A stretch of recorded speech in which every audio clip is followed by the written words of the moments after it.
Hair transplantation చేసిన తర్వాత చాలామంది నెక్స్ట్ డేనో ఫోను చేసి ఒక విషయం అడుగుతూ ఉంటారు. ఏంటి అంటే, "డాక్టర్ మాకు ఫేస్ కొంచెం స్వెల్లింగ్ వచ్చింది. ఏం చేయాలి?" అని. సో, అసలు ఇది ఎందుకొస్తుంది? యాక్సెప్టబుల్ థింగేనా? తగ్గిపోతుందా? ఇదేమన్నా సైడ్ ఎఫెక్టా? ఇవన్నీ ఈరోజు మనం తెలుసుకుందాం. జనరల్‌గా హెయిర్ ట్రాన్స్‌ప్లాంటేషన్ చేసిన తర్వాత మనం పోస్ట్ కేర్ ఎలా తీసుకోవాలి? అంటే ఎలా క్లీన్ చేసుకోవాలి? ఎన్ని రోజులు నార్మల్ సెలైన్ స్ప్రే చేసుకోవాలి? ఆ తర్వాత షాంపూ ఎప్పుడు వాడాలి? ఇవన్నీ గూడా మనము హ్యాండ్ ఎప్పుడు పెట్టాలసలు? ఇవన్నీ మనం వాళ్ళకి గైడ్ చేయడం జరుగుతుంది. దీంతో పాటు కొన్ని నార్మల్ ఇన్‌స్ట్రక్షన్స్ ఇవ్వడం జరుగుతది.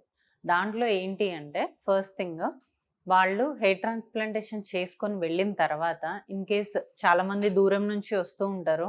ట్రైన్ ఆర్ బస్ జర్నీ గానీ, లేదంటే కార్ జర్నీ గానీ చేస్తూ ఉంటారు. అలా చేసినప్పుడు వాళ్ళు ముందుకి బెండ్ అయ్యి ఎవరైతే పడుకుంటారో వాళ్ళల్లో ఈ స్వెల్లింగ్ వచ్చే ఛాన్స్ ఉంటుంది బికాస్ ఆఫ్ గ్రావిటీ. అదొక రీజన్.